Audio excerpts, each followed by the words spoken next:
কয়েকদিন আগে জন্মদিন খেতে গিয়েছিলাম পাশের বাড়ির ভাবির বাসায়। সেই পাশের বাড়ির ভাবি মাছ ধরতে গিয়েছিল। দেখেন কত সুন্দর মাছ ধরে নিয়ে এসেছে বড়শি দিয়ে।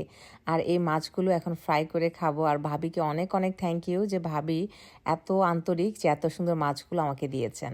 এখন ভাবির জন্য চলে আসলাম লাউ গাছের এখানে। ভাবি যেহেতু মাছ দিয়েছে আমি তো আর মাছ দিতে পারবো না। যেহেতু এই বছর মাছই ধরতে যেতে পারিনি, তো ইনশাল্লাহ দেখি সামনে যাব।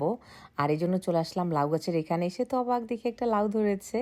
আর এই যে গাছের মধ্যে যে পাতা ডগা রয়েছে এগুলো ভাবিকে দিব। সো এগুলো এখন তুলে নেব। আর হচ্ছে একটি বোম্বাই মরিচ। বোম্বাই মরিচ কিন্তু খুব ভালো লাগে, কারণ বোম্বাই মরিচ খেতে অনেক ঝাল, অল্প একটু দিয়ে অনেক ভাত খাওয়া যায়, অনেক গ্রানও থাকে। সো এই যে লাউয়ের আরও ফুল এসেছে, আরও লাউ ধরবে আশা করি। তো এই তো ভাবিকে এখন সবকিছু গুছিয়ে রাখবো দেওয়ার জন্য। আমার আশেপাশে যে বাঙালি ভাবিরা রয়েছে সবাই মাশাল্লাহ অনেক আন্তরিক, খুব ভালো লাগছে এখানে বসবাস করতে।